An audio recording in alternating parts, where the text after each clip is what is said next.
Hey everyone, it's Reese. Thank you so much for deciding to adventure with me today. On Adventure with Me, we look at creations and experiences in art, music, media, and even video games to explore exactly why we think the way we think, question what we believe, and learn something new. And what better way to explore popular media than with memes? Have you ever wondered why younger people tend to perceive older people as not funny, bland, boring, and younger people are perceived as really weird and absurd? For example, older people literally tend to not understand a younger person's meme. Have you ever showed your parents a meme and they ask, "Who is that?" They need background. They're asking questions because they don't understand what's supposed to be funny. And this has a lot to do with the metamorphosis of ironic humor, needing to have an understanding of cringe culture, coupled with the understanding of how sincerity, or in Gen Z's case, the lack of sincerity, works in the generational divide of comedy. So, let's get into this. Let's talk about our grandfather of memes, Richard Dawkins. Contrary to what you might assume, the concept of a meme or meme culture isn't super new. So Richard Dawkins, who was a professor of public understanding at the Oxford University in 1976, coined the term meme in his book, The Selfish Gene. His full book is available for free, and the link to the PDF is on reesgrey.com, reesegrey.com, with the rest of the sources from this episode. Richard Dawkins is a biologist who wanted to explore how culture transmitted between humans, like a gene. He stated that we need a name for a noun that conveys the idea of a cultural unit transmitting, or a unit of imitation. So my meme comes from the Greek root, but Dawkins changed the spelling from M-I-M-E-M-E to just M-E-M-E. He denoted that M-E-M-E should be pronounced to rhyme with cream, which is hilarious because I, along with a lot of other millennials, when we first found memes on the internet at about like 14 or 15 years old, I and everyone else pronounced them as Maymays. So originally, Dawkins defined memes to include songs, slang, fashion trends, and style, and overall behaviors, religious ideas, and the popularity of a meme is what ensured its survival. So memes exist as a cultural survival of the fittest, so cultural Darwinism, cultural competition where only the strongest, most prosperous memes live. Internet meme extends his original conception of the meme. Dawkins says, quote, "Internet memes are altered deliberately by human creativity." So when you think about that, think this metamorphosis of memes coming from boomer humor on Facebook, using pictures of minions that complain about their wife, wife is bad, Facebook posts, to absurd deep fried memes from Gen Z where there's a blurry image of a cat with impact fonts stating soup time. It can be a cultural testament to the socio-political environment of each generation. Anyone who has a sort of online presence ever, no matter their age, is aware of this deep need to feel like they're genuinely expressing themselves, coupled by a fear of sincerity. And each generation handles this reality differently. So now memes aren't just a piece of art in themselves, transmitted from one mind to the other the same exact way, like passing around a picture, passing around a Polaroid, passing around a magazine, but they're a dynamic individual and collective expressions. People change the text on memes to mean something different towards their situation, to express something unique, or other similar life events of a particular age group. It's a way of self-expression. So comedy can be expressed through each different generation differently. So for example, millennials are faced with the harsh reality of being pressured to get degrees that they didn't necessarily need, training for jobs that didn't exist. They're in a world where housing prices are exorbitant, it's impossible to buy a home, and they don't feel like adults, but they have to be adults, and they're trying really hard, but they're getting nowhere. The comedy reflects the feelings of hopelessness with tinges of bitterness toward, quote, adulting, and a sarcasm of adult duties, knowing that there's not much of a possible way to do anything, so They sarcastically celebrate filling out Excel spreadsheets and having a glass of wine after a corporate job, and celebrate a regression to more childlike fond memories such as Disney merch, Harry Potter, or being able to afford inexpensive coffee from Starbucks, because why not? We can't afford a house anyway. So transitioning to Gen Z humor, who are born into a world that I hear described as a world on fire, and they weren't tricked into having hope to begin with like millennials were. There kind of wasn't any hope to begin with, and that's kind of a trope that you hear generation after generation. So boomers told Gen X that if you work really hard, anything is possible, and the world doesn't always deliver that way. The premise of each generation growing up into adulthood, and adulthood being hard, is widely similar from generation to generation. Every generation experiences that, but the coping mechanism is expressed differently through comedy. But why did comedy get weird? Why has comedy come to have layers? So first, let's talk about the use of layered irony used in comedy. Most popular with memes, we have verbal irony or sarcasm. So we have a irony comedy chart. The following graph, if you're watching on YouTube, was popularized and explained by JReg's video that is linked in the source notes. So we're going to go through it now. So there's 0, 1, or 2 layers of irony used in comedy. Layer 0 would be sincerity, where the speaker just means what they say. There's no irony there. So a sincere statement would be, "I love it when you hang out with me." And then sarcasm, this first layer of irony, would be speaker says one thing but means the opposite. "I love it when you hang out with me." Sarcasm. I mean, it's not the best sentence.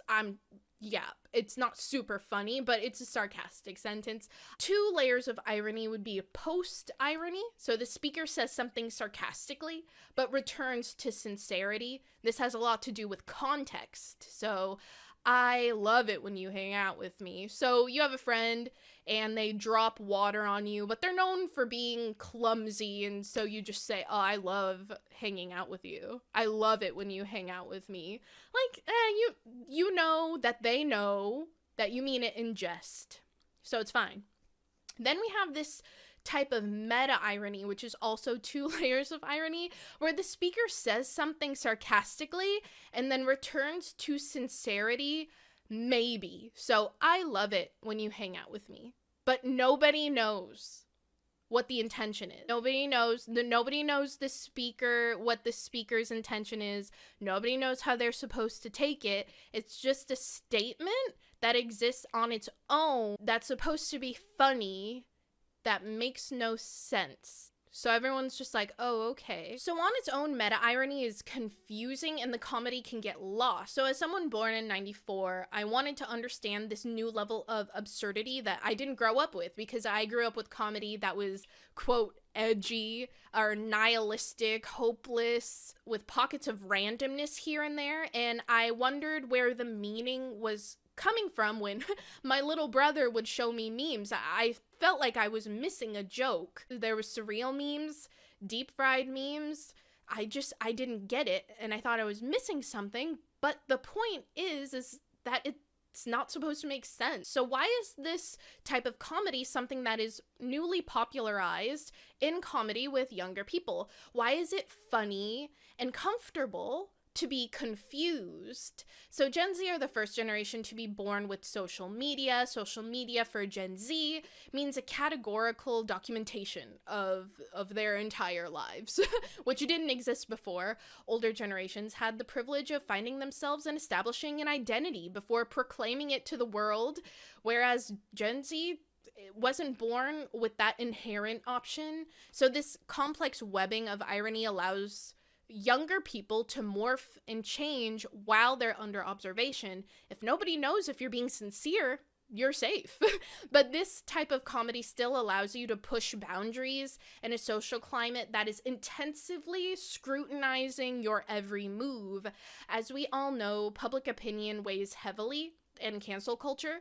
So if you're never sincere and nothing you say ever has meaning or makes sense, it allows you to participate in the social culture of needing to perform on social media, needing to perform everything online, but it gives you a safety net. So I think the thing that has changed the most between millennial and Gen Z humor has to be the concept of cringe and also political correctness. So most notably, millennials and Gen Z handle concepts of cringe and political correctness very differently. So for millennials, there was this extreme fear of being cringe because the internet was new. So we took that time to laugh at people who were cringy or weird, or people who stood out too much. But for Gen Z, I've noticed that there's an embracing of cringe, and sincere, ironic enjoyment is a big part of the way of life. It's argued that Gen Z doesn't bully each other nearly as much as millennials did, actually. I'll link an article below that asserts that these unique experiences influenced by social justice movements and social media actually encouraged younger people to want to understand things that they don't already understand and try and take the perspective of others. So it's actually a generational trend to be more open-minded, which leads them to be nicer, which changes their comedy, right? So younger people tend to cope by just making fun of themselves instead of others, and they tend to gas up people who are unique, where millennial culture once constantly made fun of cringy behavior. Now Gen Z admits that we are all cringe, and it should even be celebrated. But this also slips into this meta-irony sometimes, where we loop around to being quirky and chaotic and different. Like if you're trying to be too quirky and different, you're called out on it. For example, the "you're being such an Emily" meme. I'll insert a clip here. Oh my god, Emily, you're such a crackhead. Emily is legit so pretty. Oh my god, guys, look how pretty Emily is. Emily, it's a video, not a picture. Running with my eyes closed challenge. Emily, look out! Are you guys recording for the private story? Yes! Should I do it, guys? Emily, no! Guys, watch this. We can't take her anywhere! So even for Gen Z, being weird for the sake of being weird is weird, but being kind of weird and lame on its own is now accepted. For example, the phrase, "I am cringe, but I am free." And I've heard people also express that they unironically enjoy cringy fan fictions and find them enjoyable because although, you know, some creations in art and memes aren't the best and can make people cringe because of the quality and low production quality, it's not the best, but they see an admirable amount of dedication that someone puts into something that they like. And instead of laughing at somebody, we laugh along with them because it's endearing and they end up enjoying that. So for example, people unironically liking the Minecraft American Boy remix. Okay guys, this is just a disclaimer. You can't hear pretty much any of the words. This is to all you Minecrafters that love Minecraft or not. Crazy to you, mind the earth today. I could be my friend, protect the base. I really like to PvP with you. We can play Minecraft gamers. So even memes themselves, like, kind of hit it right on the head. Like, there's this literal meme, this literal quote: "In order to achieve happiness, you must kill the part of yourself that cringes, not the part that is cringe." So it's just a funny, silly way just to point out to not take yourself so seriously, right? And then we veer more into the political correctness and how comedy has changed because Gen Z on average is more tolerant than the formal millennial counterparts. And again, I'm not using this to generalize. These are literal studies on like empathy and stuff and how the culture has changed. So that's just something to be talked about. Like, of course, you could have been different and more tolerant if you're a millennial, and there are Gen Zs who are less tolerant as Gen Z. I'm not trying to generalize. I'm just trying to denote a cultural shift. So, for example, There are jokes between Zoomers and Millennials that are kind of similar. So we have Gen Z jokes about kissing the homies goodnight. It's a good example with just one sentence. It can either be sincere, ironic, post-ironic, meta-ironic, all at the same time in the same sentence with no additional words, compared to what Millennials used to say, no homo. These jokes in early 2000s.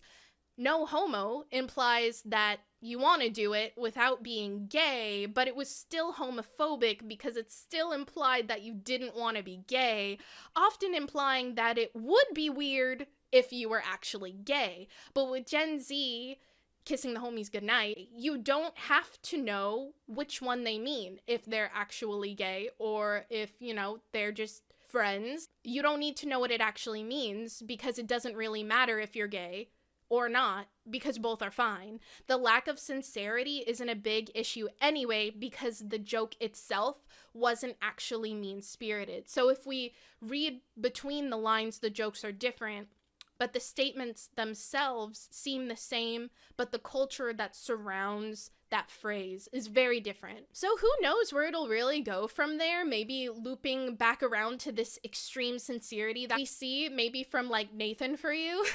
This is Nathan for You. From the outside, this building may look boring, but there's actually something pretty cool inside. Burns Logistics. The plan? Ship smoke detectors tax-free by rebranding them as musical instruments. All right, the LA-based rock band, the Bonsai Predicament, protested the petroleum giant Shell today by giving away a tanker full of gasoline. Where he's being completely sincere, and people are used to hiding behind comedy. So this extreme sincerity that is uncomfortable, but so relatable, that's why it's so funny. Let me know if you're watching on YouTube in the comments where you guys think comedy will go next. We all know that humor is a really personal and subjective thing, so we shouldn't necessarily let it divide us. In dividing up memes and humor with a generational divide, as we know, led to a literal vilification of different age groups. For example, the ridiculous Gen Z versus Millennial war thing, which the majority of people didn't care about, but a very weird, loud minority of people engaged in. So if you're not familiar with that, it was a time where on TikTok where Gen Z, a very minority group of Gen Z, made fun of millennials for being kind of lame. Used to mock, outdated, unfashionable aesthetics, typically associated with millennials, because we're kind of lame. The live, laugh, love sign, wearing out of fashion style trends, like Starbucks labels, fedoras, anything with a brand label on it, like Hollister or Abercrombie shirts, things like Harry Potter, coffee, using the word doggo and describing adulthood as adulting. This happened mostly in the US and Canada, if you have no idea what I'm talking about, because I know from my analytics this podcast are viewed mostly from Asia. So, hey guys. So, as we know, sweeping generalizations for any group largely dismisses and misrepresents groups. So, when I group humor in terms of age group or generations, it's not to say that other generations aren't capable of understanding another generation's humor, or that one is better than the other, but because of similar age groups and shared experiences, there are general patterns in humor from generation to generation. So not all elements of these generational wars are manufactured. Some go beyond cultural divides into real social and economic disparity. Millennials and Gen Z together, they're financially worse off than their boomer counterparts. That's just a fact. The price of education, the price of housing, it's so high and it's so much harder than the older generation. Yet there's this stereotype that young people waste their money on expensive coffee. We all know the avocado toast memes and that resonates a lot with older age groups because they feel like younger people don't want to work hard. What this comes to show us is that the coverage of the Gen Z and millennial battlefield achieves to distract us from working together. Sometimes generational wars and conversations distract us from caring about each other. And it sounds kind of corny, but you know what? You know what? People are mean, super mean to each other on the internet all the time. So I'm just going to try and be genuinely super loving, okay? Even though it's kind of lame. But I'll say, I can only speak for myself, that I love Gen Z. Like, all my little cousins and my little brother and stuff, and a lot of the people who like follow me on Twitch. You guys are really kind, and you care about the world. A lot of Gen X and boomers understand that the world is different and in some ways harder economically for those trying to stick their roots down somewhere. And as someone who works like in the professional world, like in a hospital, there's a lot of compassion and understanding from older people, more than there is people just believing that young people don't work hard.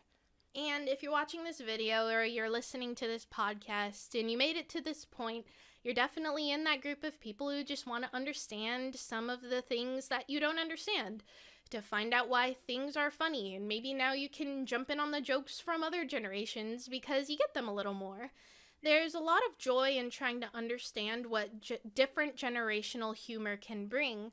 So thank you for adventuring with me today, and I hope this encouraged your curiosity to learn what you don't understand instead of just not understanding it. And of course, if you're watching this on YouTube, let me know what I missed, because this is a little bit shorter than some of my other videos, and it was very subjective. It talked a lot about my own experience and how I experienced comedy from my lens. So I'm sure there's a lot I missed, and I would love to hear what you think about this, even if you're from a different country and you experience this kind of generational divide in comedy differently.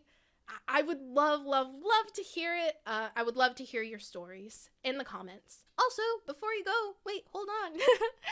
Make sure you like and subscribe so you can keep adventuring with me, and we can keep the conversation going if you would like to on Mental Health Mondays. So Mental Health Mondays will be a segment of the show where we talk about any questions that you have about love, life, or a prior video essay.